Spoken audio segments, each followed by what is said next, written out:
Let's talk anime. Hello and welcome to Brandon's Discuss Anime, the Reckless Amoeba podcast. I am your host, Brandon Horvath, and with me are my co-hosts, Brandon Falinger. Henshin a go-go, baby. Oh yeah, we like oranges. And Ryan Stokely is also with us. Yes, I am. So... the fruit basket himself. I thought he was pineapple. I don't... Look, wouldn't pineapple be more me with all the spikes it has? Maybe. Oh. So, did you hear the... Orion... I'm sorry, hold on. Yeah. Orion strikes me more as a pear. I like pineapples, though. Or maybe he's a watermelon. I like watermelon. Sawika! Or Big strawberry. Bang! So, did you hear the potentially disappointing news? About? They're making a live-action American adaptation of Attack on Titan. Yeah. This just sounds a whole lot like greatness to me. I don't see a problem. I can't wait to groan like that when I see the trailers. Yeah. The producer of the Harry Potter movies is behind it. That doesn't mean anything. That just means he's giving them the money. The Attack on Titan creator sounds excited, saying that Annie Misucci is, quote, the best possible person I can think of to direct a live-action Attack on Titan, end quote. That doesn't mean you're going to get the right actors. Which is a big part of it. Yeah, that's going to be the biggest problem, I think, is just going to be, can you capture it? Because from what I remember, the Japanese live-action version, they didn't do too good a job.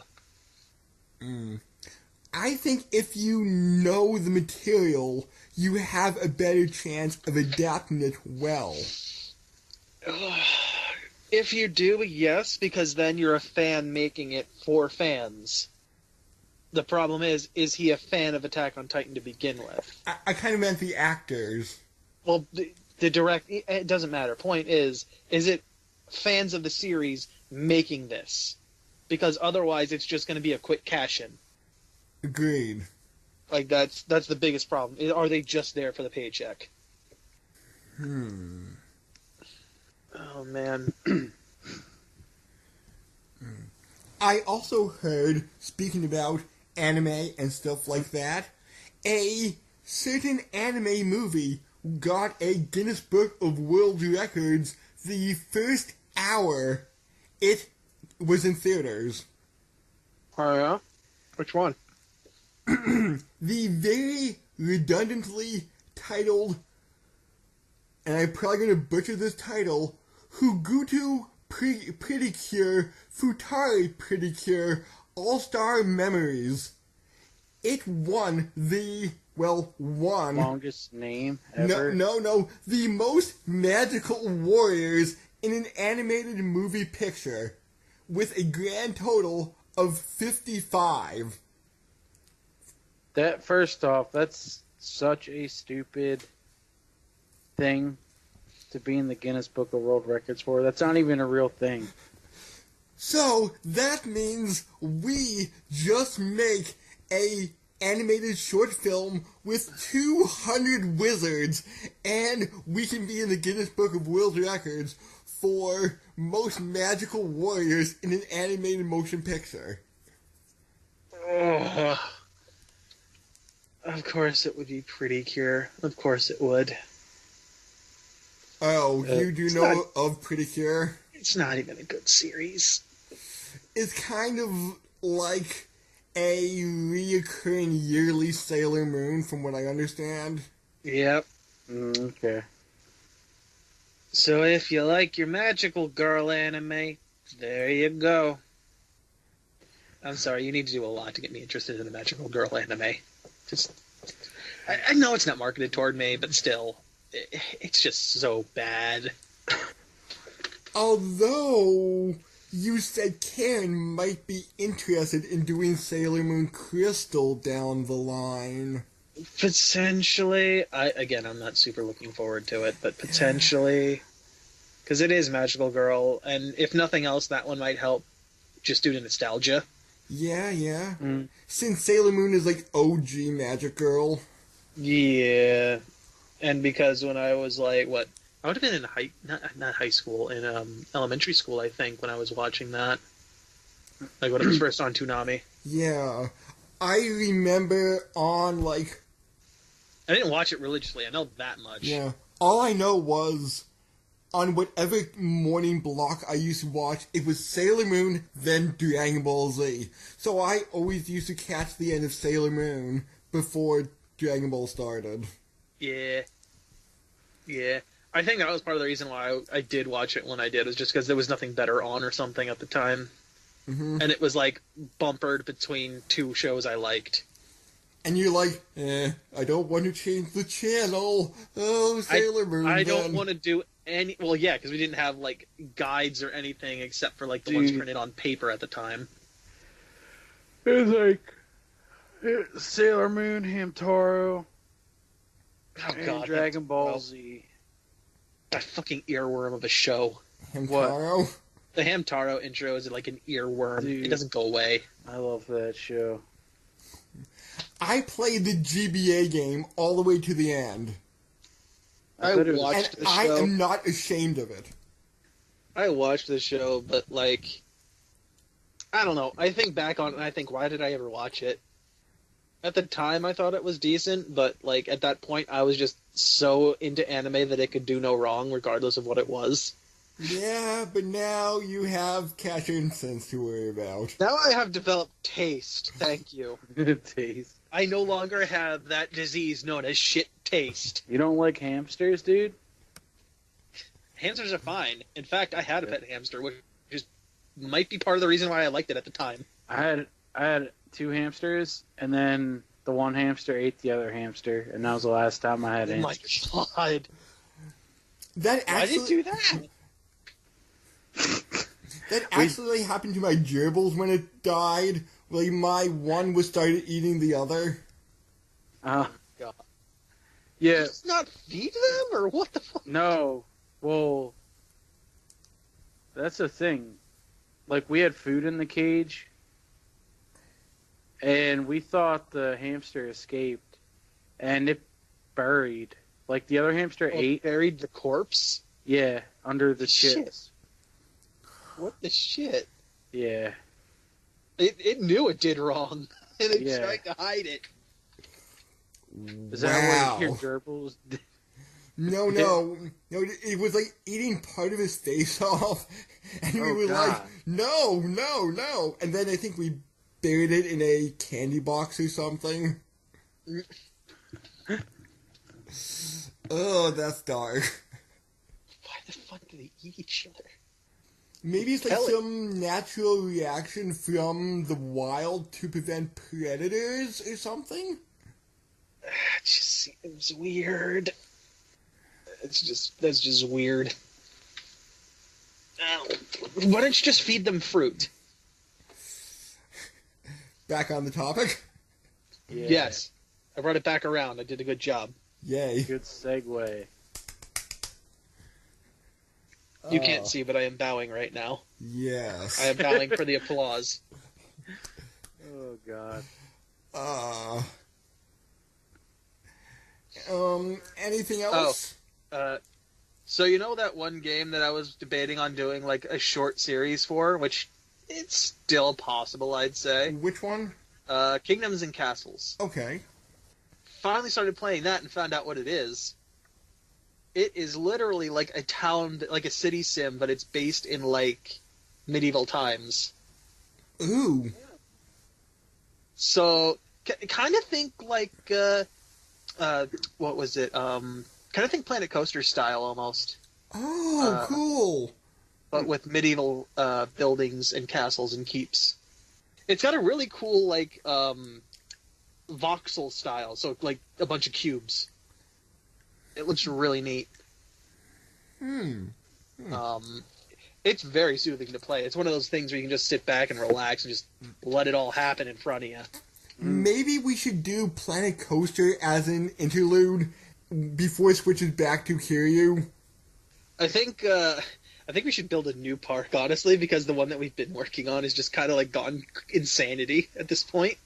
Oh, have you been working on it in the off time, or? I haven't, but like thinking back on it, it's just kind of everywhere. Oh. Plus, there are new packs that have come out too that we can mess with. Okay. And maybe we could auto-complete a coaster, because I heard that makes it very interesting. I'm positive it'll go so well. This is why I trust the computer implicitly to make these choices. 300G coasters. It'll be fine as the people die in their seats. But they were happy when they died, weren't they? No, they were scared out of their mind. Excitement, 100. Fear, 100. But, yeah, it's interesting because, like, I was playing the game. Apparently there's, like, a witch that you need to, like, make happy or she'll cause problems. She sent a plague over to my peasants at one point. And that plague just started spreading. I'm like, oh, fuck, what do I do? What do I do? Nausea, 100. I hadn't built a clinic or anything, so I had no way to fix it. And then I didn't have a graveyard, so all of the corpses were just laying around. And then the corpses, after like a year of laying around, causes a new plague. Why didn't you just bury the corpses under all the wood chips? Because I couldn't have wood chips. I needed all that wood to build more shit. There's dragon attacks that happen. There's freaking Vikings that invade and just start pillaging and destroying shit. But was it Trogdor? I mean, I didn't see any muscly limbs on it, but it was red and green like Trogdor. Was it S-shaped? I think it could have made itself S-shaped. Maybe it was a relative of Trogdor. Trogdor! I'm curious. I want to know where that name came from. Man. No, we should buy the Trogdor board game and just have that as like FIFA Gaming. I'm gonna bet 100% it's something I could download for Tabletop Simulator. Ooh! Probably. It's probably in there somewhere. Ooh! Yes! I mean, Eels and Escalators is in there from SpongeBob. I don't doubt Trogdor's in there somewhere. No, because there is a physical Trogdor that just came out a few months ago. So, But yeah, I've been learning that a lot of fires have started, and I've had to be like super careful about putting them out because it's caused horrible things to happen when I don't. For instance, burning down half my towns. oh. So I now had to like put wells everywhere. At least it's not plants. Look, there could be zombies. Ooh! Then maybe I want the plants. Yes. There's a point where they were all starving at an area at some point. Nobody was living. I had to fix a lot of shit to make it work. And I ended up starting a whole new one because I'm like, oh, okay, now I know what I'm actually doing in here. We kind of dropped a few hints about today's main feature. Our main feature is not an anime. How do I even title this, actually? Because I have no idea. It's not a cartoon. I can't say it's animation. I can't say it's an anime. What do I call it? Tokusatsu. That's the genre of people in suits fighting monsters. And you may be going, what the hell did this have to do with anime? Well, Gen Orobuchi. Famous... That and really shit comedy stylings. Sorry, I might be getting ahead of myself there. Yeah, in some points I would agree with you on that. But Gen Orobuchi, a.k.a. the Oro Butcher, who's known for Fate Zero, Psychopaths, Puni Magica? I think that's the Pretty Puni Magica? Who is a dark magical girl anime, among I think he may have actually worked on the latest animated Godzilla movie that was from summer of this year. I'm just gonna put this out now. Orobuchi's great. I love his work. I feel like he's tied down too hard in this. Yeah, since this is a series meant for kids. Which, if the commercials I saw while watching this are any indication, it's a very juicy series. Oh, you saw Juicy Boy. I saw Juicy Boy. I also saw video games being advertised at me. Yes. Oh, and Juicy Boy does make 2 more appearances in later series, but they've got a new Juicy Boy, so... And I would say he is not as good as OG Juicy Boy. Oh, boy. His reactions aren't as good. But... And you can guess if you want to or not, Ryan, since you'll probably have no idea what this is about, but Kamen Rider Gaim. Well, I know what Kamen Rider is. Yes. I don't know what Gaim means. From what I typed into Google Translate, Gaim is armor? Or armory? But then again, that's Google Translate for you.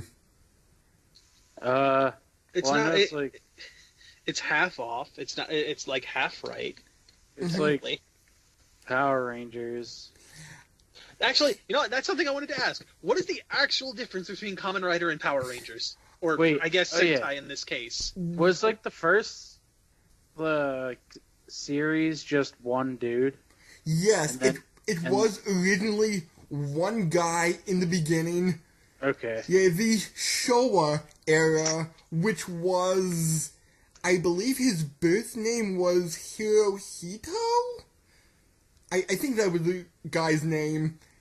And okay. like posthumously, he was known as the Showa era.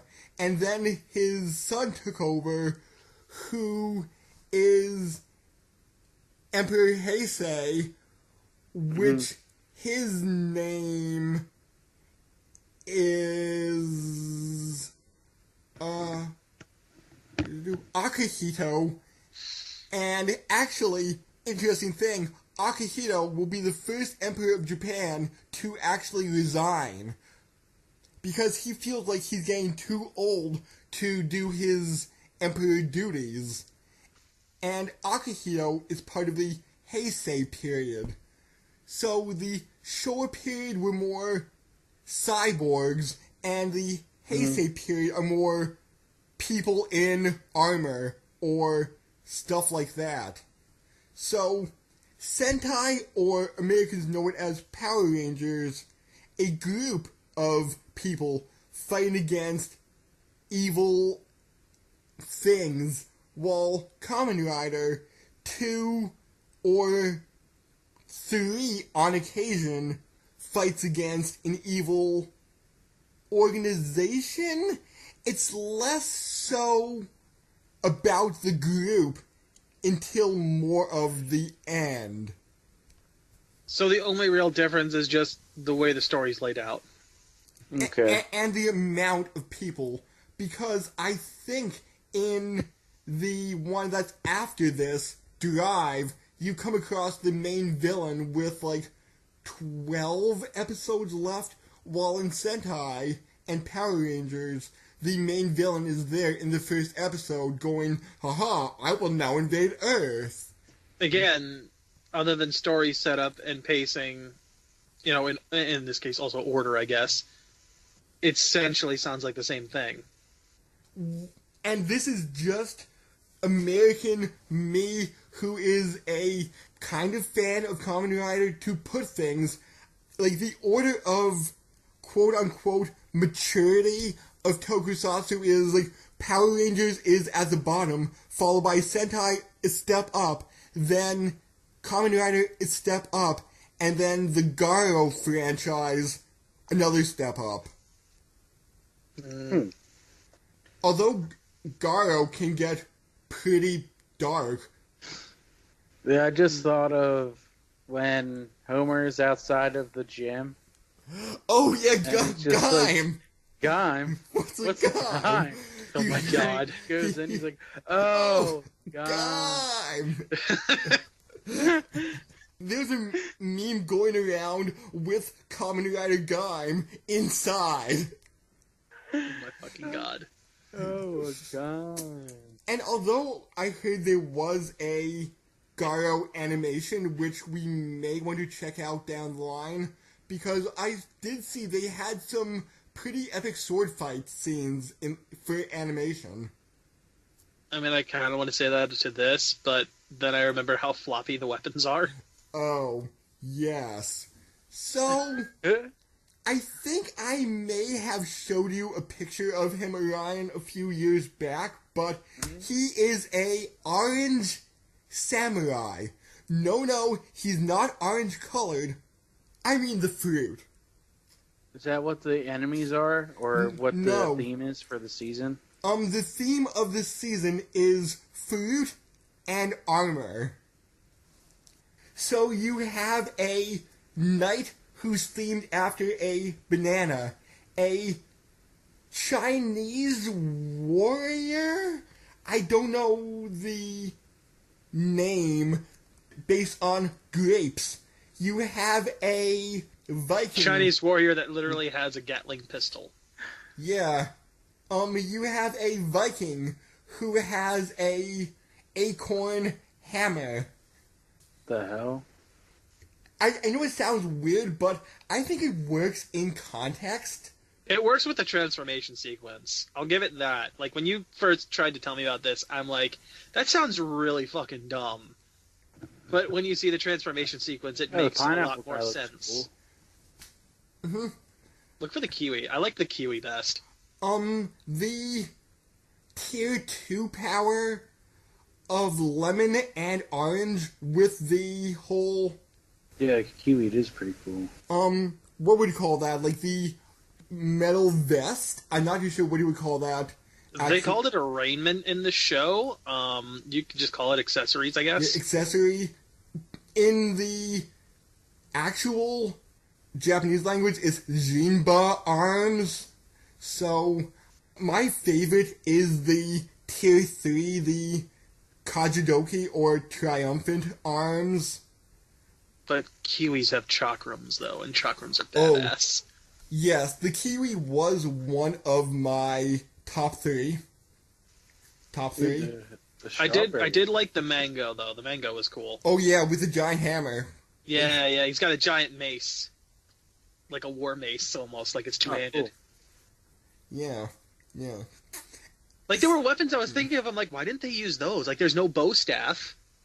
The pineapple is probably the coolest one, though. With the flail.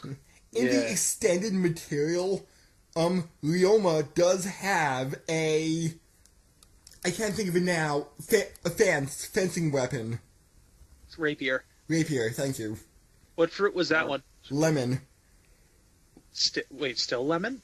Yes, it was a bonus movie after the series about his prologue and stuff that he was doing before he got the upgrade. But he could have had a lime, though, and used that one. Ooh. Because it's essentially the same shape, so it would still work. It'd just be green. This this series was from October 2013 until September 2014. So a full-on 47-episode series. Dang.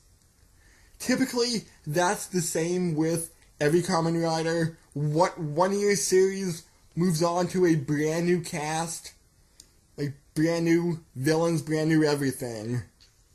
3 of which, from what you told me, were completely pointless because they were just crossovers from either a previous or a new series.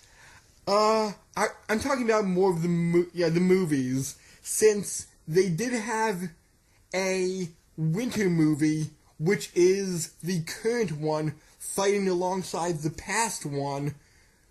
Their overarching stories combine. So that means Gaim has 2 of those, a spring movie, Oh, God. a summer movie, and a bunch of prologue After Effect movies that focus on a single character, so there's a bunch of supplemental material with this series. Oh. So, our story starts off in Zomway City, a city that's controlled by the Yggdrasil organization. These kids fight the man by dancing. And here's where we get into one of the problems. One of your problems, I find the dancing subplot as a symbolism for growing up. I get that, but there's better ways you can do it.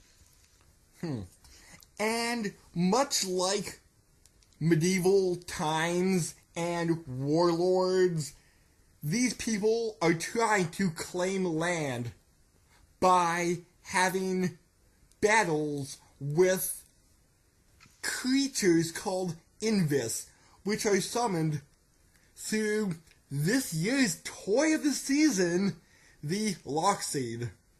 Buy us, buy us, buy us. Yes. And these Lockseeds are typically padlocks with pictures of fruit on it. What about the size of a normal padlock? Maybe a bit bigger. Whoever wins this battle gets claim of the stage, and then the dance troupe needs to go off, find a new stage, or try to claim their stage back. Now, here's the biggest problem I have with this, alright? With this whole concept. And it's less the dancing subplot, it's more the fact that it's together with this Inves plot. Right? Mm-hmm. Now, I did tell you this before, but for Orion's sake, for me, this is basically what it sounds like. You're playing something like, say, basketball, alright? Mm-hmm. And you have an argument over whether somebody fouled you or not. And to solve this argument, you suddenly bust out some Beyblades and you go at it with that. And then when you have an argument over the Beyblades, we're suddenly going to start playing Yu-Gi-Oh! With each other. It seems like such a pointless way to war these two things with each other for importance in the show. I can't see why they couldn't just split them up and literally just turn them into two separate series. Because together, they fight with each other for which one's important. Mm-hmm. And you know immediately, within like a handful of episodes, which one's really the more important part of the plot. Mm-hmm. And the other one's just kind of like, I don't care. Because these Invis, which are summoned by the Lockseeds, turn out to be more than just Holograms. Holograms. They are actual monsters. Real living creatures. Oh. So Team Gaim is down on the... Hold on, let me point this out. So yes, Team Gaim. The same Gaim that's in the title of the series. In which half the team is completely unimportant. Which you'll never care about and probably only remember one of the three others that are thrown to the side. Is it Chucky? No. Is it Rat? Yeah, that's the one you'll remember. Because his name is Rat. Exactly. That's the only reason I remembered him. I don't even know the names of the other two, or four, or three, or four, whoever many there were. Yeah, the only one I know is Chucky because she was given a name. I'm sitting there and I'm like, I don't remember any of these other characters. They're completely pointless. They're just in the background doing nothing, really. They're background filler. So why is it called Kamen Rider Gaim when Team Gaim is completely unimportant except for three characters? So Technically four if you count the guy that dies off in episode 1. Spoiler! It's not that big a spoiler. I was going to lead back to it. Ah, it's fine. It's in episode 1, and you can kind of figure out that the guy died one way or another.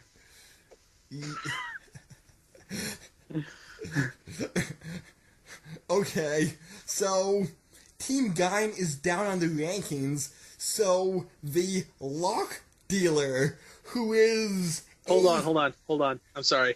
Let's just point out that the rankings have nothing to do with dance. It's all about the Inves battles. Yes, and popularity. So yeah, continue. I just wanted to make sure that the rankings weren't getting confused as to like which part is actually important. No. So Team Gaim is down in the rankings. So to get better at the Invis battles, they go to the Lock Dealer, who is a complete piece of crap down the line. He was probably one of the best characters, though. Yes. So he says, "Hey, I have this new thing, this belt." So the guy goes showing it off to his friends, like, "Hey, meet me at this location."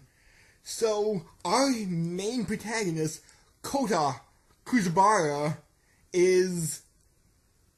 Wait, I'm pretty sure I'm just screwing up his name. I think it might be Kuzuraba? Kuzuraba. Yeah. Kuzuraba. You were close enough in that one, at least. I wasn't sure. Kota Kuzuraba goes to said location with his potential girlfriend at that point. And who hates him and is totally tsundere toward him. But she grows to like him down the line. So they discovered this zipper into an alternate forest that... You know what? That's something else that bothered me. I'm sorry. They never say that it's a zipper. They never call it that. Even when it's closing, it's like there's a tab. Grab the tab and rip it back open. Yeah, like later in episode 40 or something, when it's on the bridge, I'm like, just close it! There's a tab! Close it! It's small enough! Or even like the main one that they have at one point, where that one starts to close, I'm like, just hold it open! I know it's CG there, but you can still do it. So they discovered this alternate forest with the belt on the ground, and a random monster running around. Yes, spoiler, it's the dance leader that is now the monster. So, Kota is about to transform into Kamen Rider Gaim when he's stopped by this mysterious woman. Which he does so by slapping the belt on, slotting in the lock seat, and then locking it in. It is interesting. I was watching it and I'm like, you don't even have to do all these fancy flashy moves for the transformation. You just have to lock it in.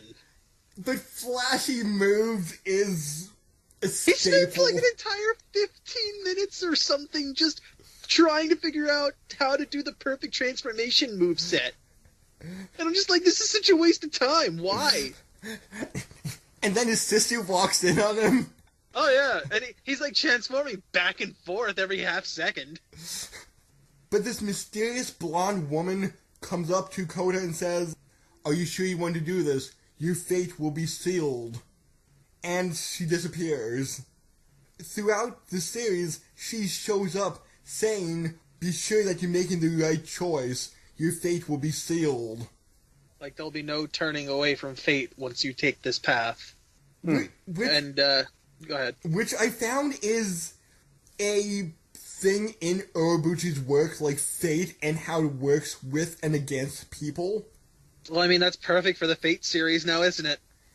Because I know Magica also dealt with fate, and I know that, I mean, I know there's a point in Madoka Magica where, like, one character just keeps watching the same timeline and the same events occur every time, and is trying to figure out a way to break that cycle.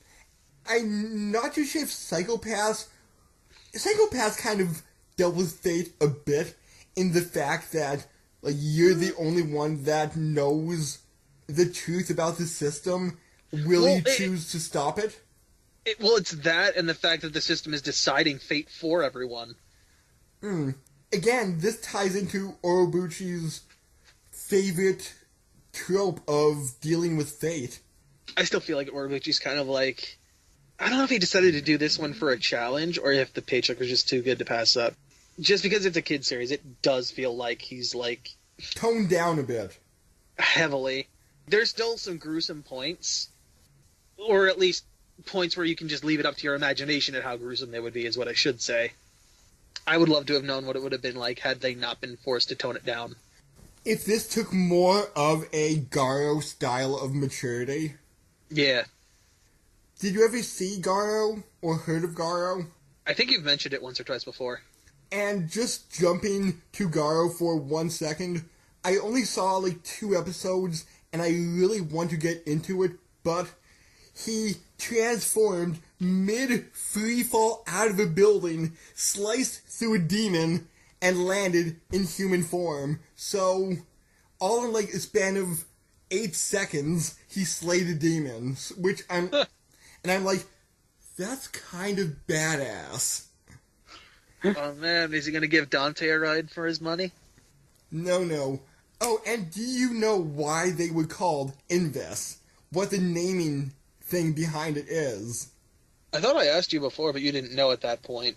No, I kind of held it off, but invasive species. So, since Inves are sense. more invasive... Because what we learned is that the forest is growing into this world.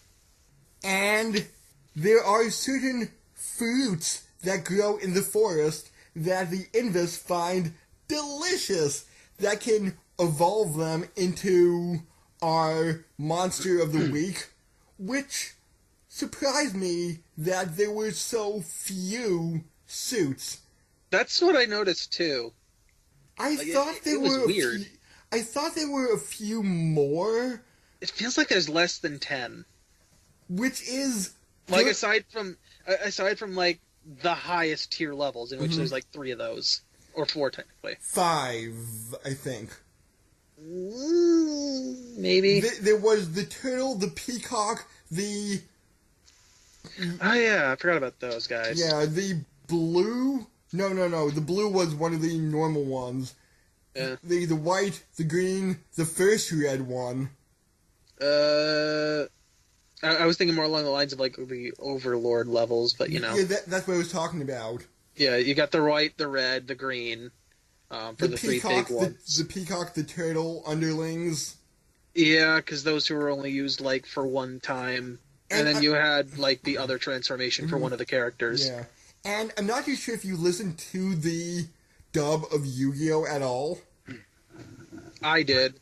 Oh, I grew up with that. Okay, but the Japanese voice actor of Seto Kaiba was the Green Overlord. Huh. Interesting.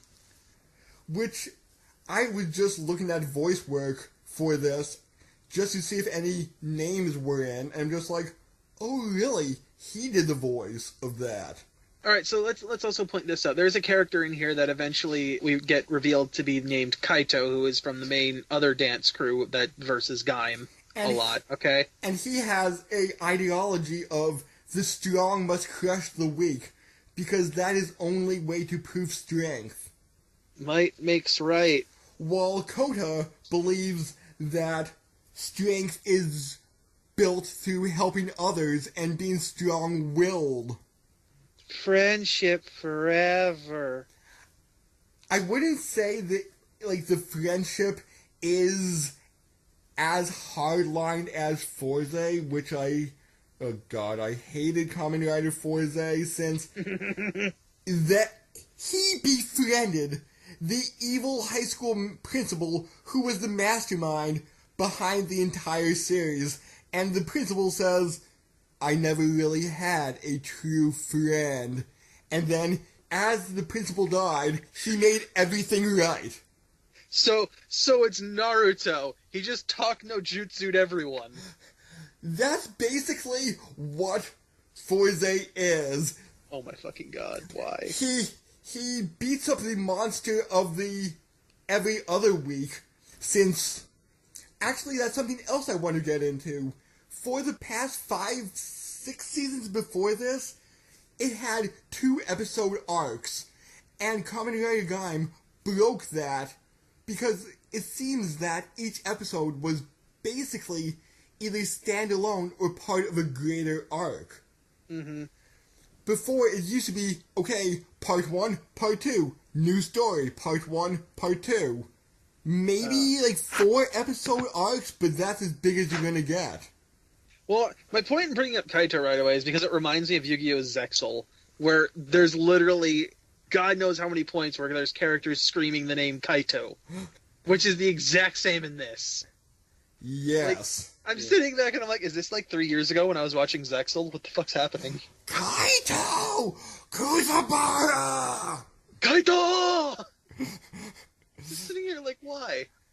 Why is this happening again? This is such deja vu, and it's not even the same series. Michi, what did you think of Michi? To be fair, until I found out that it was a nickname, I'm like, why is his name just Mitch? It feels so weird that his name's just Mitch. Mitsuni. But yes, Michizune is his actual, like, full name.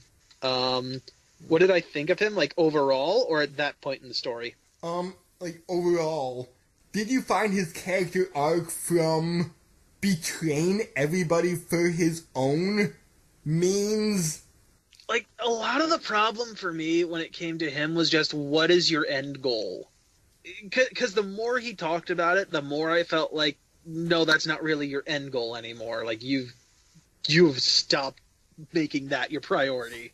Every time, especially when we get to the point with, like, the big bads, where he's like, I don't want the power of a god. I want a god to owe me a favor. And I'm like, what's to stop him from just killing you on the spot?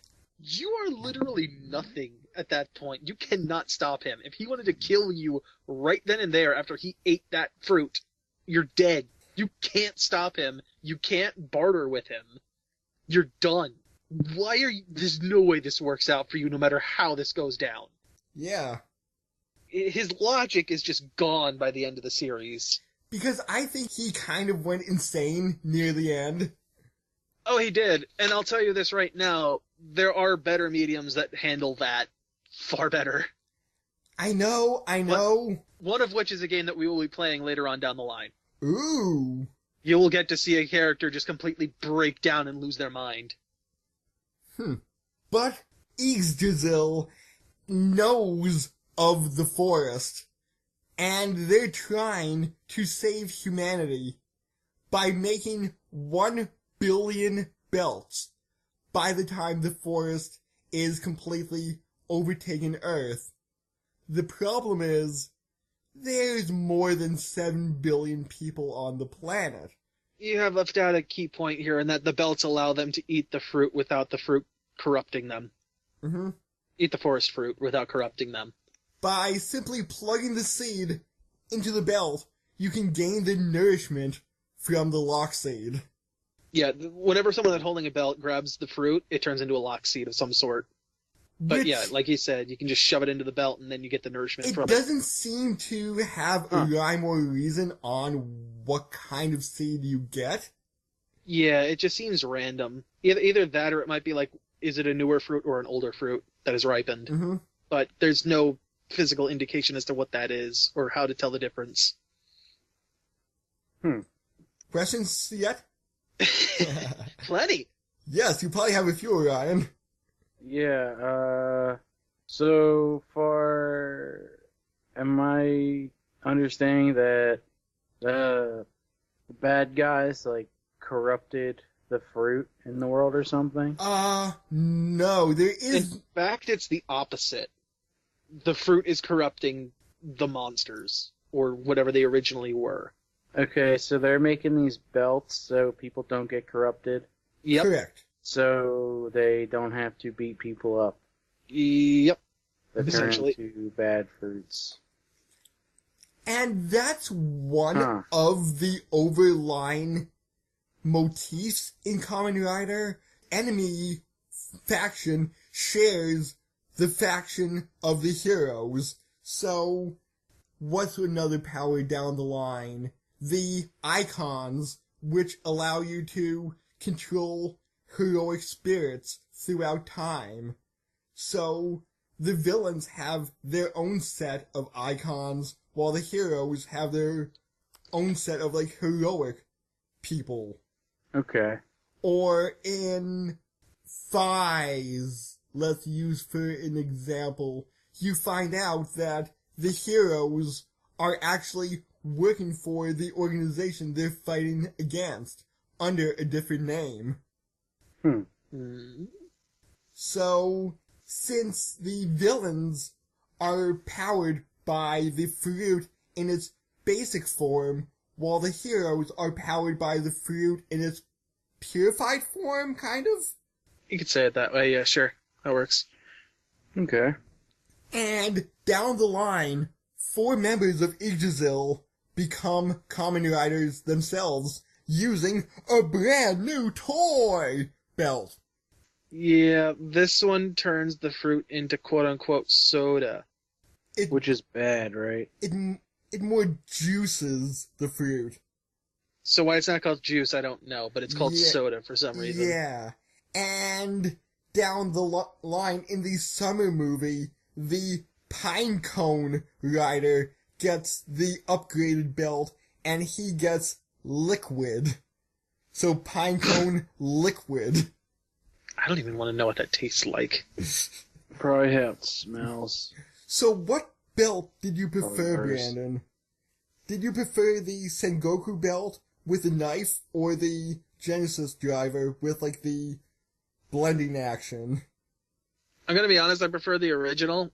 I think the knife should have been like, again, this is me coming out from a design standpoint, but the knife should have been smaller. It shouldn't have been so bulky and broad.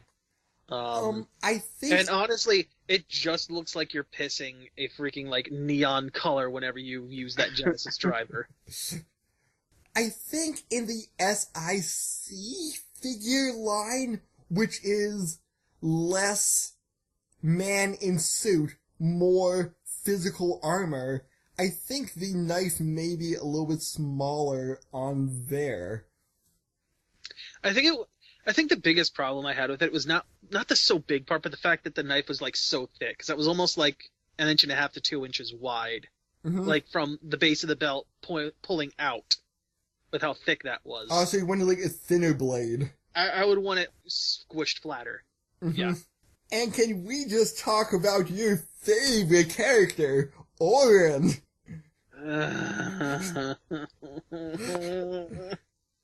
Mr. Dangerous. Who has a durian fruit. God knows, that makes it even better. And he's a, not Viking, crap. Spartan was it you said it was. Greek, yeah. Yeah, here's the problem with Oren. Let me just sit you down and have you a little chat here. He only has one defining character trait. He's gay. And a pasteur. That's his special power? That's his only defining trait, is that he's gay. And that he's a bit of a hard ass. There's 2 other traits they give him. They make him a pastry chef, which, that just goes hand in hand with being gay, essentially. Or at least, in the way they show it, it feels that way. And that he was at one point in war, like in the army, and works as a mercenary at times. Which only comes up on 2 occasions, whenever they want him to fight the other riders, or at the very end where they have him make a bomb. And they could have done way better than just making him gay, and having that be his single character trait. Like you were saying, make him gay because of PTSD. Yeah, it doesn't even have to be that he's straight up gay. It could just be that he has that, like, he embodies that huge stereotype of gay people that Japan has. And it's the one where they're hyper effeminate, and it just gets real obnoxious. There's the character of the gourmet from Tokyo Ghoul that we talked about, who has a very similar attitude. However, he can stop it whenever he wants. Oren just has it on 110% of the time. During, like, the first 8-10 episodes, you compared him to the guy from Tokyo Ghoul. During, like, the first couple of episodes that he was in, yes, I'm like, he kind of feels like that. And then I realized it just doesn't stop. Again, his way of coping with PTSD could have literally been, I act this way because it's ridiculous and it makes me feel like I'm not in war anymore. There are plenty of points where they could pull that kind of card out. one of the other guys, the Eggcorn one, Joichi, I think, Yes. is the guy's name. Like, those two get to know each other pretty damn well, and he could literally have revealed it to him. But no, instead, he makes him start cross-dressing, because that's what it takes to be manly. And a good pastry chef. Okay, alright, hold on. I'm gonna go ahead and just bring this out. So, there's a character in Pillars of Eternity that does something that's a very interesting way of doing things, alright? And honestly, they could have taken Orin in this direction in the same idea. In that this character, his name's Zawa, who basically takes any kind of, like, I guess you could say any kind of, like, physical ties to the world. For instance, whether that's vanity, whether that's pettiness, whether that's beauty, or even, like, valuing your own life. He just throws all that shit in the trash. And he does so, for instance, in vanity's sake, he shoves himself into a pile of dead fish and just stays there. What? Well, then you won't have vanity anymore, because you'll look like a piece of shit. Oh. You want to know how he forgets to not value his own life anymore? Shit ton of scars. Oh. And pain. Oh. Which Hawk Tiger also has. There's also, like, the point where he does, where, like, somebody will pay him for doing a job, and he'll throw that money away, because having that money would make him greedy. And he'll do it in front of the people that just gave him the money. But, like, you could have taken Orin in the same direction, where it's like, I act this way because it's something you wouldn't see in war. I act this way because it's something that's just not around. And he has a Sengoku driver to teach these young kids a lesson on what fighting is really about. Because, the one time they bring up the fact that he's a mercenary / been in war. I'm sorry, Orin's just that, and it's the fact that a lot of the shitty CG that they use to try and make people laugh, quote unquote laugh, tends to be centered around him, makes it all the worse. But what did you think of the action CG? Like, very, very stand out, or did it blend well? Because I thought it blended well in certain sense, but in other sense, I thought, oh, this is a little bit more noticeable. There's points. A lot of, like, the big panning shots that you get at points, for instance, when you get a pan shot of, like, the city from the sky, with, like, all the Inves invading at one point, that one's not as hard to see. However, like, because the shot is panning, if you're watching closely, you can see that they're not quite lining up the way they should. Mm-hmm. And then there's the points where, like, you jump from live action immediately back and forth between CG. That's real distracting and hard not to miss. So yeah, it depends. Yes and no, here and there. It works, but it also doesn't work. It all depends on the scene and how it's set up. And you find out that the main thing that's causing this is the fact that there's a golden... Well, maybe not the main fact that's causing the whole Helheim invasion, which That's is... the name of the forest, by the way, Helheim. Which, have you noticed the Norse mythology creeping in here? You did not like the fact that they kept referencing Norse mythology. I don't like the fact that they're referencing the mixture of Norse and Catholic mythologies. Because honestly, they don't belong together. It literally only happened because missionaries came to convert people and they blended it together. I mean, that's why we have Christmas trees during Christmas. That's a pagan thing. Mm. That's not from, Christianity or Catholicism or any of that. Well, don't you know? Jesus was born under a Christmas tree. I'm sure he was. Yeah, fat guy threw him out of his sack. But there's this golden fruit that can turn humans into gods. And there's only one of them. And it's up to fate to decide who gets the golden fruit. Technically, it turns anybody who eats it into a god, but sure. Rather than a monster, as the typical Helheim fruit does. However, here's actually the weird part, right? This is something that we do learn like later on in the series, but I'll bring it up here.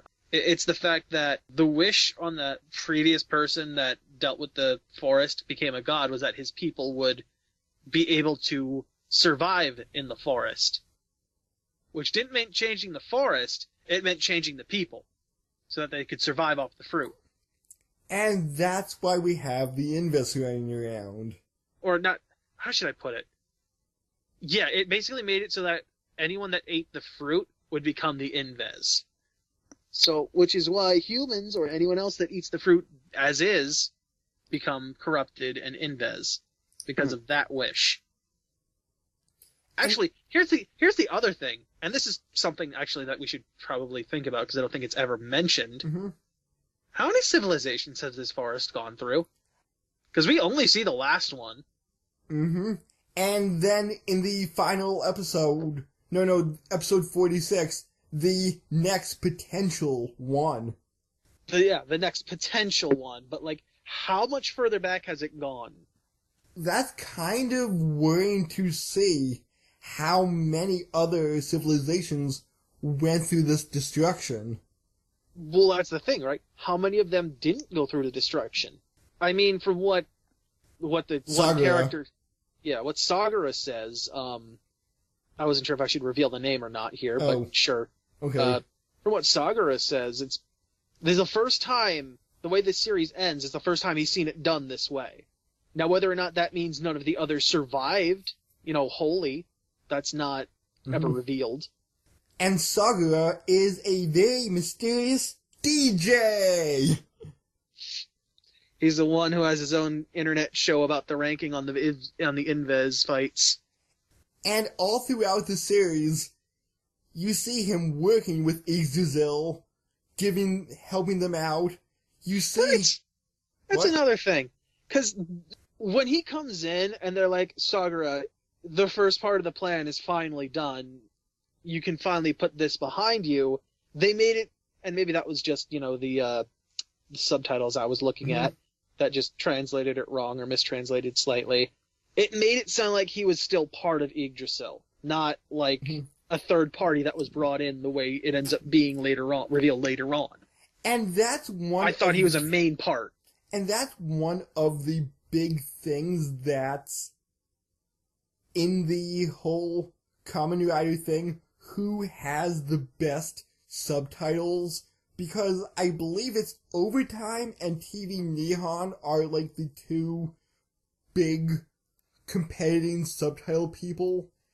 Since, I forget what the main producer of Kamen Rider is nowadays, and I think it was middle or beginning of October, he says on Twitter, like, people ask him questions in English on occasion, he'll answer in English on occasion, and he says that Kamen Rider is not popular enough in the West to release any material, which got a huge backlash. So, until there's official Kamen Rider DVDs out in the States or in English-speaking countries, we'll have to, rely on which subtitle says it best.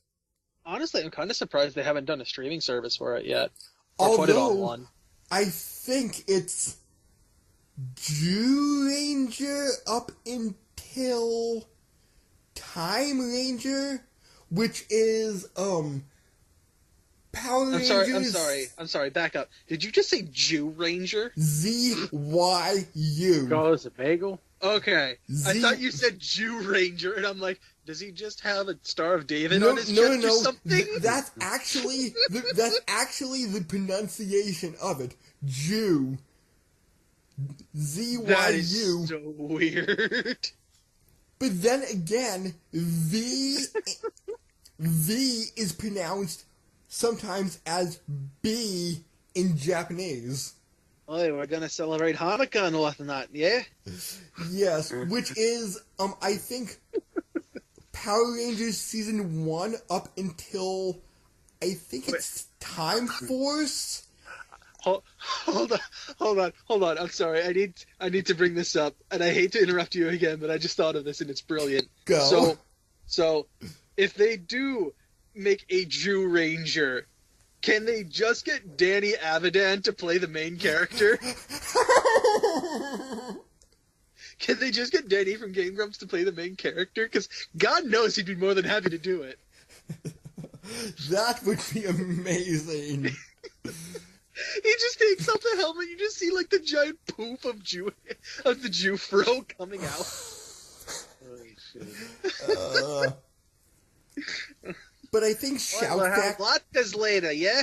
I think Shout Factory is doing 2 Sentais a year, and they've been doing it for a few years now. So maybe with the whole backlash of Kamen Rider is popular in other countries other than Japan and Malaysia, and I think Hong Kong, that is popular in the West, that we would like DVDs, Shout Factory may put out some Kamen Rider DVDs, and I would definitely pick up Gaim for, like, official material. I can't. I just can't. Hey, like, it's my favorite Kamen Rider series. I'm glad you like it. I can't. There's too many problems. So... Hold on. Let me just point out, because we've been talking about this bad CG, but let me just point out how bad it does get, okay? Okay. So, Orion, you remember how, like, Food Wars would display amazing-looking food, right? Yeah. Like the shines and the glistening and all that? Yeah. Alright, now imagine that, but put over live-action food. Yeah, sounds kind of dumb. Yeah, it Yes. is. Now imagine, like, doing the whole cartoon thing where if you punch someone in the stomach, their eyes bulge out of their heads.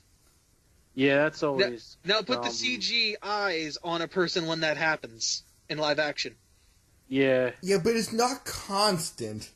Every time it gets good, all of a sudden that happens. And it kills it. I can't get past it. Plus, there's shitty editing, too, where all of a sudden you'll speed up, and then all of a sudden, nope, we're rewinding the footage, now we're going forward again. And you'll get, like, DJ disc scratch to go along with it. And I'm sitting there like, but why? You're just wasting my time. Comedy. You're wasting my time. I have so many other things that I could be doing that are more important than this garbage. So... And then they'll go into a good plot point, and I'll be like, okay, this isn't a waste anymore. So, you find out Yggdrasil could destroy the city anytime they want via the scalar system, I believe it was called, that could vaporize the city to save the rest of the planet. They're in a tower, by the way, and there's a ring around the tower that shoots out lasers. But if they... But Kota, no! I need to protect this city!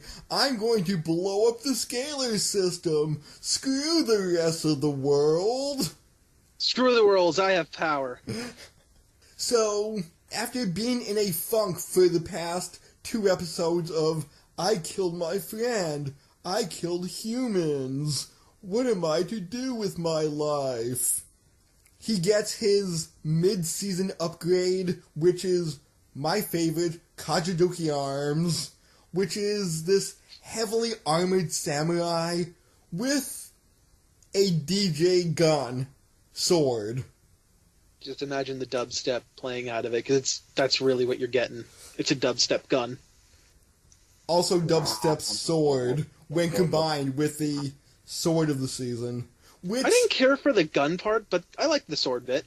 Yeah, it's like this thin blade with a gun in the hilt. Now, let's get on to the shit design, shall we? Because I think we forgot to mention the actual gun sword sidearms that they get. Oh, yes. Which it literally just looks like you took a pistol and slapped a stick on the top of it. Oh, that's what I was talking about. The Muso Saber, I think. Oh, I thought you were talking about what the shotgun looked like once it was combined into the sword. No, that actually looked good. Yeah, that one looked good. The Muso Saber, or whatever it's actually called, looks like complete and utter trash. Mm. It looks like you just strapped a stick to a gun and just had it pointing up. The FF8 gun sword looks way better than that does. Yeah. I like the idea of combining the sword with, like, the other sidearm you get when you transform. That's a fine idea. Mm-hmm. For instance, the orange saber that he gets, and he makes, like, almost a twin-bladed weapon, almost. I keep saying almost, but that's because they're not equal in length, and it makes it look a little awkward. I think that's called a naginata? No. A naginata is a staff with a blade on the end. Oh. Like, you know what a scimitar looks like? Kind of. It's a scimitar blade on the end of it. Oh, okay. So it's not a spear, it's a little bit different than that. Okay. Yeah, it's not a naginata. Because literally you have two blades at that point, pointing on either end. So that would not make a naginata, no matter how you look at it. Okay. Plus you'd be wielding it a hell of a lot different than the way he does. Mm-hmm. And I was honestly curious how they were going to do that with other sidearms and shit. But there are ones that just straight up don't have it. Mm-hmm. Which kind of disappointed me. I'm like, oh man, when he puts on the strawberry, how's he going to combine that with the sword? Because the strawberry has kunai. But I'm like, oh, they never do it. Oh. Now I'm sad. What was, the pineapple you were saying was your favorite weapon? Orion said that, not me. Okay. He liked the way the pineapple flail looked. I still like the chakrams. Okay, the chakrams. The Kiwi chakrams were cool. Yeah. I kind of like these bow and arrow that's also a sword. Again, I thought of better ways to work with that. I was a little disappointed that they didn't just split in half and you have a dual blade to work with. And as I said, I believe in Kamen Rider X-Aid, they do have two sickles that can snap together and be a bow and arrow weapon. Yeah, and what I told you was add a chain to that and make it kind of like nunchuck blades. That would also be cool. Nunchuck sickles would be neat. Yes. Which, again, nunchucks, something we didn't see in this series. Mm-hmm. Like, there's plenty of weapons I can think of off the top of my head that we never got to see in here that would have been cool. But because when they use the Genesis driver, they get the blade bow, and it's all uniform. They don't get any other weapon. Mm-hmm. Which kind of sucks. And I will point this out down the line. Kaito also gets a Genesis driver upgrade that really wasn't planned in production because his character was so popular. Like, the production staff is like, we have to give him an upgrade. But we don't have plans for it. Give him a lemon power upgrade. But we already have a lemon guy. He'll be a different lemon guy. They could have just made it a lime. Yes. Like, the exact same design would work. You just make it green. Yeah. I mean, granted, at that point, he'd probably look like Christmas because he's got the red undersuit. Yes. But still, it would work. Kamen Rider Christmas! Ho, ho, ho! His weapon's just a sack over his shoulder. That's another thing you didn't like. The chants from the belt. Yeah, the belts talk every time you do something with them, and it's annoying. Which is another staple of the franchise. Like, I at least am willing to accept the explanation they gave in that it's a quirk that, Ryoma has when he made the belts. It's like, it's just, it's a quirk of mine. Did you notice that his... guilty pleasure. His energy lock seed was the only one that had a thing to it? The other three didn't have any talking. The lemon was the only one that did. Actually, speaking of which, that's something I wanted to mention, now that I'm thinking about it. So, there's a point when everyone turns on Ryoma, and he has a kill switch for the Genesis drivers. Yes. Why didn't he make one for the test belts? Because the test belts are so much weaker as compared to the Genesis driver, he didn't feel like it was necessary. I mean along the lines of a kill switch in case something went horribly wrong. Like what? Like the belts backfired somehow. Start eating people. Yeah, like they started turning into Inves while wearing them or something.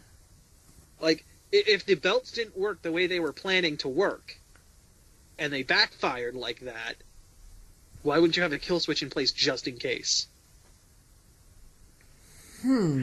Like, you saw what happened when Toritaka was wearing his belt during the...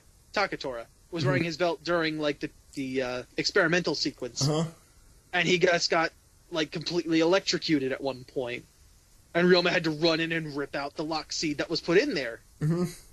Why wouldn't he have a kill switch so that wouldn't have to happen again? I don't know.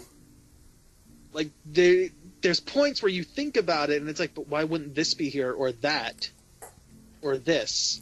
Well, I think Kamen Rider is one of those just turn your brain off and enjoy the fighting type See, of... that doesn't work for me. I can't do that. Oh. It's hard for me to do that. Okay. Especially when I already have problems with the show, and I just start thinking about, but wait, what about this shit? Wait, what about this? What about this? What about this? What? There's points where I just sit down and question shit. Because I can't deal with not questioning it. Yeah, I'm sorry? Oh, you're not the writer. It's not your fault. I blame the writer for not thinking these things through. But What did Orobuchi actually do? Did he write the series? Or was Yes, he just an episode he writer? was the main writer, except for episodes 30, 37, and 47. Okay. 47, he supervised, because I think his co-writer on a few of the episodes in the 20s and 30s did 47 with Orobuchi doing the supervising, saying, okay, this is how I want it to end. And 30 is a tie-in to the Kikaider movie, which is another franchise, and 37 ties in with the Summer Kamen Rider movie. Yeah, I have problems with that ending, too. Did you feel like it would have left off at 46 to be a better ending? Yes. That's why I kind of said that you can ignore 47 since it ties into the summer movie more. I know, but I felt like I owed it at least to the series itself to try and, like, see how it fully ended. And I can think of better ways they could have done it. Like, one, you could have left off at 46 and it would have been just fine. Yeah. You wouldn't have the redemption of Michi, I'll give it that.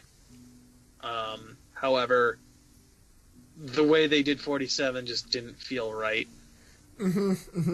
Like, especially with Kota swooping in at the end, encased in a literal golden apple. Yes. As his method of transport. And did you notice that he just said henshin? He didn't put on a belt or anything, and he just transformed. Oh, I mean, he's a god now, yeah. So, no, it doesn't matter. He's fruit, Jesus! I mean, he may as well be at that point. Yeah, that's a... Speaking of which, we never see the planet that he goes to. We never see what that looks like. All we get is a shot of it from, like, space, and it suddenly turns into a blue marble, so I'm assuming everything's underwater. Like, there's no landmass anywhere on that thing. Well, maybe it's a very tiny landmass. That's not detectable from space. Yeah, okay. It'd have to be real fucking small. I don't know. Bad CGI at its finest, I guess. But even then, you could have added, like, land. Because otherwise they're just underwater. I think, although I haven't seen it, I think in the Drive and Gaim crossover, which takes place after Gaim, I think there's a shot or two of the planet. Well, then let's talk about the best character, Sid. The lock dealer. I think he was my favorite villain.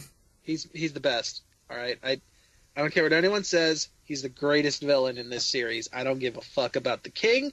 I don't give a fuck about potentially Mitchie. I don't give a fuck about anybody else. Kaito! I don't even care about Kaito. Sid was a great one. Yes. Because he was simple. He was power hungry. That's all you need. Like, he's power hungry and he's tired of being shit on. Mm-hmm. That's all you needed for a villain. Yes. Like, the whole reason with Sid is that, like, he had to band together with, like, the three other underlings that were there, Ryoma and Yoko, and work together with those two in order to deal with Takatora, who's the friggin' leader of Yggdrasil, right? So, in order to deal with them, he works with those two. Finally, once Takatora's gone, Yggdrasil literally falls apart, and he says, fuck this, I'm getting that fruit, and goes rogue. And he winds up getting smashed between two rocks. Yeah. See, there's ruins and remnants of the previous city still there, and the king kind of throws him into the wall of his castle, rips the two castle walls apart, placing Sid right between them, and then smashes those walls back together. And the only thing left of him is his hat, which is a pretty baller hat. You love hats, don't you? Hey, look, I kill people in video games for their hats specifically sometimes. I can't help it. So, in the end, it's... I do find it funny, because I don't wear hats that often, though. And, as you would expect, the final battle is between Kota and Kaito! Except... You just gotta keep shouting the name Kaito. That's the only way you can say it anymore.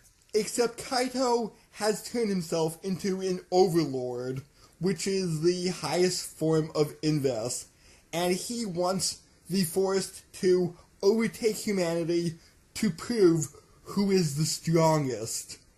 So, Kota and Kaito fight through all their forms, which ends with Kota... Also, I'm sorry, let me add this in here, okay? Because this is another problem I had. Every single fight, they never go immediately to their strongest form. And for some, where they're holding back, I get it.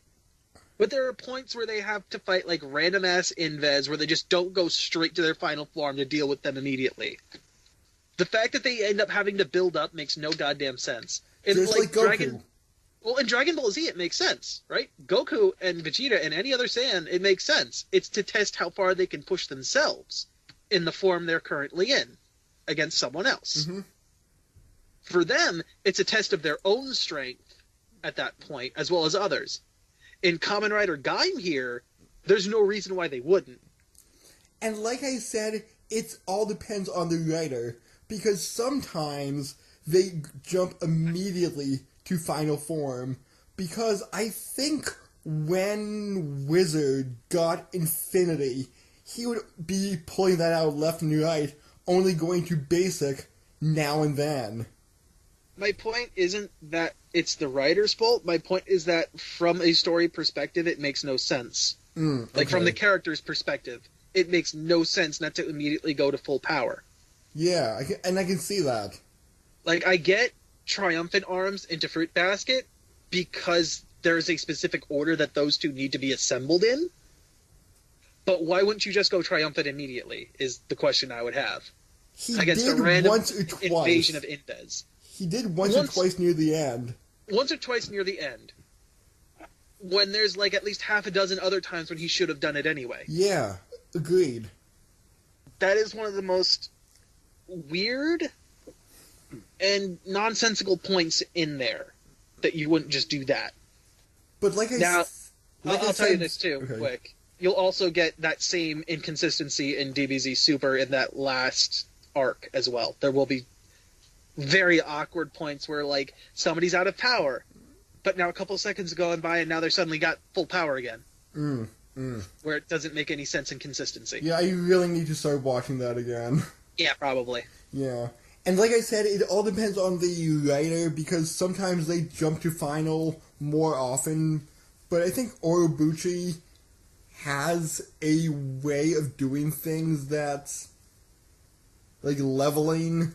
I'm not too sure why he decides to do that from a writing standpoint, but I could see your way of, from a logic standpoint, jump to full power.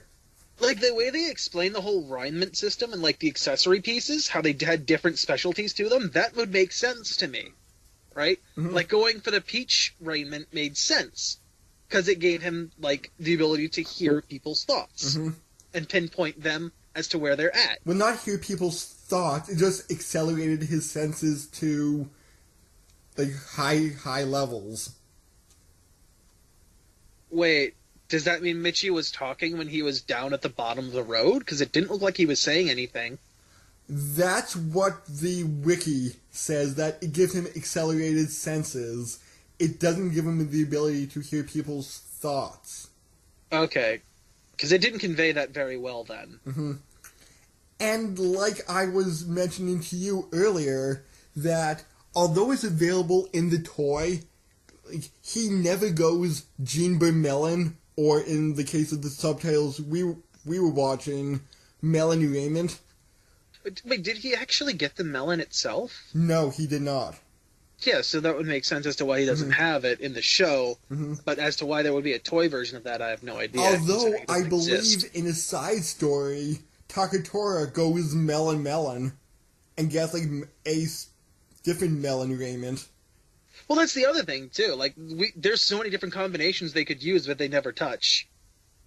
Like, what if they put in other base fruits and mix the raiments with those? I think they were half alluding to the fact that they didn't work, because soon after he got the Genesis core, they were showing him, like, all his seeds spread out on the floor, and he's like, okay, let's try this combination now.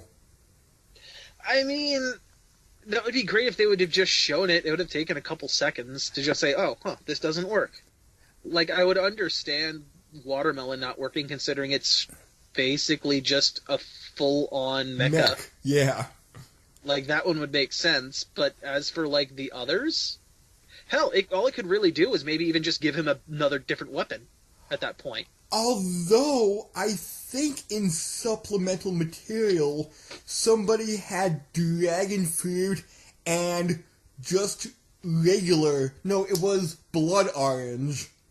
I'd be curious what the difference was between regular orange and blood orange. Well, there was a blood orange Gaim. All it was a red Gaim. That's disappointing. So the final battle is Kota and Kaito. They go through all their forms. Kaito delivers a finishing blow to Kota, and Kota manages to break his sword, stab him through the chest, kills him, and he gains the power of the gods, goes to a new planet so that Earth won't have to suffer anymore, and takes the entire Helheim forest with him. I'm trying to think, because wouldn't he just come back later and deal with humanity again? Maybe? Because technically, he didn't do his job. Oh, and when Ryoma got the golden fruit out of Mai, he says, oh, it was pretty hard. It fused itself with her heart. So basically, he tore out Mai's heart. Yep. Which is as brutal as we're gonna get for a kids Orobuchi series. I mean, she did refuse her soul with her body again, and then produce the golden fruit normally as she was supposed to. So technically, she's whole again, I guess. Maybe. I'm trying to think of like the other ones here. Like technically, he's whole again. She's whole again, I guess. Fuck. Yeah, he and Mai go off to the other place. He becomes a god. Would you say Kaito's actually in love with Mai, or no? I would say Michi is more in love with Mai, except he wants Mai for his own purposes. It feels like it's less Mai herself and more the idea of Mai. Yes. That Michi's after. As for Kaito, like, the closest we get is that he says, I can't see a difference between you and the golden fruit. You're one and the same. So whether or not that's love, I don't know. Maybe love of power, and he sees Mai as a way of getting power? It could be. So, before we wrap this up, any more questions, Ryan? No, I think I get the gist of it. Okay, and this is one that I will say, like, you don't have to watch. Maybe, like, watch a better recap than ours, because I know we probably missed a crap ton Oh, we of skipped stuff. a shit ton. We skipped Yeah. a shit ton. Yeah. Like, there's a lot to talk about in here, and honestly, I don't know if it's worth it or not. Yeah, we could turn this into a history of Power Rangers from Linkara and spend, like, 2 hours talking about this season. Actually, here, you know what? I found Blood Orange, but this is even better. I'm gonna go ahead and shoot you this image. Actually, this is somebody's art for it, but here. I'm gonna quick shoot this to you, and you tell me what you think of this stupid-ass gun sword that he has. That looks pretty neat. I mean, yeah, it's neat, but the red sword looks like, I don't know. A fruit slice? It's supposed to. Yeah, I know, but maybe not have the green. Stem? Handle. The green stem there. But like, what about the gun sword in the other hand? Yeah, it's weird. I could see how the handguard is like that, Yeah. but I don't know. It's weird. Does it? And it shoots from that? Yep, shoots from the handguard. That's pretty cool, actually. It's a cool idea, but it still looks like trash. Yeah. I mean, what do you expect from... A kid show. Yeah. Flip it That's around. like the Black Rangers battle axes that were like also machine guns. Or whatever. Actually, why not do that? Why not flip it around so the gun's on the bottom? Like, you know how, Brandon, you know how, what was it, Death the Kid used to hold his pistols? Oh, yeah. Why not flip it like that? Oh. And have the gun on the bottom. Oh. Like, you could have a regular cross guard, too, but have that pistol on the bottom. So where he's holding it now, have that be the muzzle. Like, Huh. I get... No, you could probably still make the combo work with that if you would combine it with the sword. Okay. You know, with the saber. But yeah, like, I don't see why you... That would actually improve the design, I think. Because currently it looks dumb. But if you flip that around and give it a regular crossguard and the gun's on the bottom of the hilt, that would look neat. And I know we haven't done this in a while, but rating system for this, since it's my favorite, and I know, like, there is flaws to this, but out of all the series I watched, this is my favorite, so I'm going to give this, like, 8 out of 10. I'm going with a 4. There's too much I can't ignore about the problems it has. Hey, that was better than the 3 you gave it pre-episode 40. Yeah, and that's because I kind of like the way it was resolved. I liked the way it was resolved. I'll give it that. I liked the ending, barring episode 47. So the last 6 episodes did help make it better. Okay. And what did you think of Ryoma at all? Did you like? I know you didn't like him as much as Sid, but did you really like him as a character, or? He was alright. Okay. I like the whole mad scientist shtick and the idea. I kind of would have liked to know a little bit more about, like, what he was really after. Because I felt like all he really wanted was recognition. Okay, because he does have a side story movie focusing on him, and I think it was Baron, Knuckle, Zangetsu, and Duke using their writer names as side story movies. So That always confused me, was these writer names that almost were never used. I Other know. than, like, the preview, other than, like, the recap of the previous episode, Mm-hmm. and then, like, the text on the bottom of the screen right before it would jump to a commercial. Yeah. And I'm like, I don't know who that is. Yeah, that's one of the things that they don't do as much as other series, like call them by their rider names. Well, I mean, when it comes to Sentai, it's literally just, oh, it's the red one. Oh, it's the blue one. Oh, it's that one. It's literally by color. Yeah. Whereas, sometime by number. Yeah, whereas in this case, like, you don't get that. And I think that's because there were a cast of 11, I think, as compared to the 2, possibly 3 you get when they're called by their rider names a lot more. Mm-hmm. Hell, they weren't even called common riders in this series. They were armored riders. Well, I mean, they called the freaking teams beat riders. Yeah. Which is still dumb. Yeah, since they rode the beat. I was going to say, it kind of makes... Look, see, this is what I would do. I would still split this series into 2 separate ones. Oh, and have a music and dance-based, like, Kamen Rider series, and then the Inves one that we got here. Oh, and just going back to the dance part for just a minute, did you notice all their dance music is kept on a card? Like a credit card thing that they just slide out? Yeah, it's almost like a cassette tape, but closer to like a thin credit card. Like, almost like you swipe... Actually, you know what? Freaking Game Boy Advance had that with the whole e-reader thing. It's almost like an e-reader card, but for music. Well, crap. I don't know what next time is. Next time, we're gonna go on a road to school. Oh... filled with wacky shenanigans. Hopefully we won't run into the assassin known as Bloody Butterfly. Bloody Butterfly. Alright. Magic School Bus? How about the Magic School Bus? No school buses here. We use our legs to get there. Or, we scare a bike member into forcing us to give us a ride. Alright, laters. Bye.